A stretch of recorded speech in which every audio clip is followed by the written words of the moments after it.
खूबसूरत हजारों। ঢাকাই সিনেমার মেগাস্টার শাকিব খান প্রথমবারের মতো তাকে নিয়ে প্যান ইন্ডিয়ান সিনেমা বানিয়েছেন নির্মাতা অনন্য মামুন।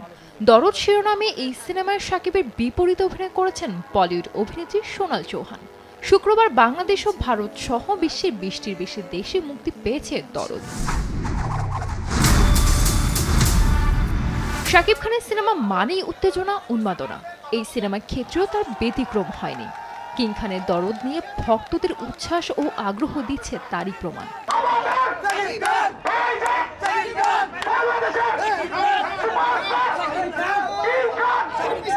শাকিব খানের জন্যই সবাই মানে কি বলে আনন্দ উপভোগ করতে পারতো। শাকিব খান না থাকলে পুরা এই যে হল, তারপর আপনার বাংলা চলচ্চিত্র আমরাও শেষ হয়ে যাব, সব শেষ হয়ে যাবে। শাকিব খানের জন্যই আমরাও বেঁচে আছি, চলচ্চিত্রও বেঁচে আছে, অন্য মানুষ এখনো বেঁচে আছে আমি মনে করি। শাকিব খান মার্কেট আস্তে আস্তে তৈরি করতেছে। প্রিয়তমা থেকে ঢুকছে, এখন সুজয়ে ঢুকছে, ভালোই বেরোয় যাবে শাকিব খান। এখন শাকিব খানের এক একটা ছবি এক একটা লেভেলে চলে যেতে। সালমান খান বলেন, আমির খান বলেন, তাদের বাবা পরিচালক, তাদের খালু পরিচালক, এই ধরনের অর্থনৈতিকভাবে তারা নায়ক হয়েছে।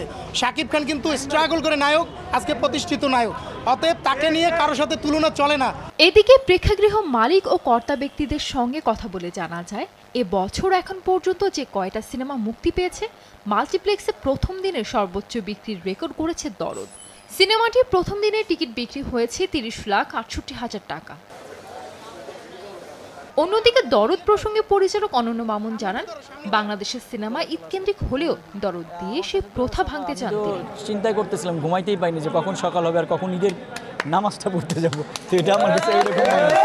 দেখেন, শাকিব ভাই তো আসলে মেগা স্টাররা কিন্তু কখনো ওইভাবে হল ভিজিটে যায় না, এটা ওয়ার্ল্ড ওয়াইড দেখার বিষয় আছে। দেশের বাইরে তো প্রত্যাশা যেখানে যেখানে রিলিজ হচ্ছে খুবই ভালো, আশা রেখে আরও ভালো যাবে। এই দেশের এইরকম একটা সময় এত বড় একটা মুভি রিলিজ হয়েছে, এটার একটাই কারণ আমাদের চলচ্চিত্র সবাই বলেছিল ঈদ কেন্দ্রিক, আমরা সেই প্রথাটা ভাঙতে চাই এবং চলচ্চিত্র বাঁচার জন্য সারা বছরই ছবি দরকার, শুধু ঈদ কেন্দ্রিক হলে হবে না। দরদের গল্পে দেখা যায় বারাণসীতে একাধিক প্রভাবশালী ব্যক্তি খুন হতে থাকেন। এই ঘটনা সবাইকে বেশ হতবাক করে। আর এই খুনের সন্দেহের তীর গিয়ে পড়ে ছোট শহরে দুলুমিয়ার ওপর।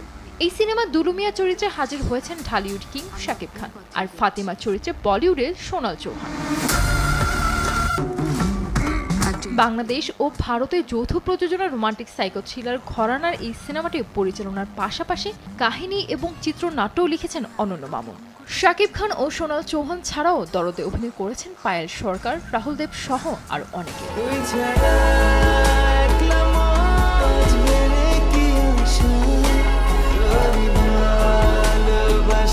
সানজিদ আক্তার, দেশ টিভি।